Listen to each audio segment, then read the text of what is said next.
Welcome to my easy learning computer. இன்றைக்கி கிளாஸில் உயர்கல்வி வழிகாட்டுதலுக்கான வீடியோவை தான் நான் போஸ்ட் பண்ண போகிறேன். அதாவது என்னோடய டாட்டருமே இப்போ +2 முடிச்சுட்டு யூஜி கோர்ஸுக்கு ட்ரை பண்ணிகிட்ருக்கோம். அவள் என்ஜினியரிங் தான் படிக்கணும் அப்படின்னு சொல்லிகிட்ருக்கா. பிடெக் ட்ரை பண்ணிகிட்ருக்கோம். பிடெக் கிடைக்கல அப்படின்றதுனால ஒரு சில யூனிவர்சிட்டியில் எம்டெக் இன்டகிரேட்டட் வச்சுருக்காங்க. அதுக்குமே நான் அப்ளை பண்ணியிருக்கேன். அப்ளை பண்ணிவிட்டு நான் அதை பற்றின இன்ஃபர்மேஷன்ஸை கலெக்ட் பண்ணிகிட்ருக்கேன். பிடெக் பெஸ்ட்டா எம்டெக் பெஸ்ட்டான்னு. அதில் எனக்கு கிடைச்ச என்னோடய பர்சனல் ஒப்பீனியனை உங்களோட ஷேர் பண்ணுறேன். எனக்கு எல்லாரும் சொன்ன இன்ஃபர்மேஷன்ஸ் தான் அது. பிடெக் படித்தோம் அப்படின்னா நம்ம எல்லா ஐடி ஃபீல்டு எல்லா கம்பெனிஸ்க்குமே ப்ளேஸ் ஆகிறதுக்கு தகுதியானவர்கள். இப்போ 10 கம்பெனி நம்ம காலேஜுக்கு ப்ளேஸ்மெண்ட்காக வராங்க அப்படின்னா 10 கம்பெனியுமே பிடெக் ஸ்டூடெண்ட்ஸை எடுக்கிறதுக்கான சான்சஸ் இருக்குமா.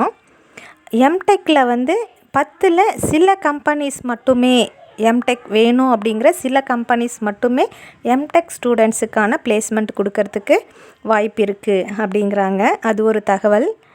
அதே போல் எம்டெக் முடிச்சுட்டு நம்ம வெளியில் போயிட்டு நம்மளோட ஓன் இன்ட்ரெஸ்ட்டில் நம்ம வெளியில் போயிட்டு ஜாப் தேடும் போதுமே கொஞ்சம் ரிஸ்க் இருக்குது.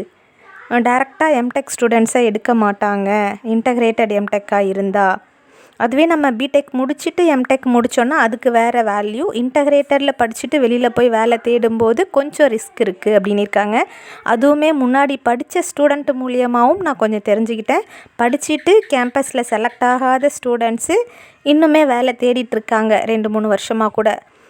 அவங்களுமே இன்னும் கம்பெனிக்கு உள்ளே போகலை அப்படிங்கிற இன்ஃபர்மேஷன்ஸை டைரெக்டாக ஸ்டூடெண்ட் மூலியமாகவே நான் தெரிஞ்சுக்கிட்டேன். செலக்ட் ஆகி போனவங்களும் நல்ல சேலரியில் இருக்காங்க, அதுவுமே தெரிஞ்சுக்கிட்டேன். நல்ல ஹை சேலரியில் செலக்ட் ஆகி போயிருக்காங்க, நல்லாவே ஒர்க் பண்ணிகிட்ருக்காங்க.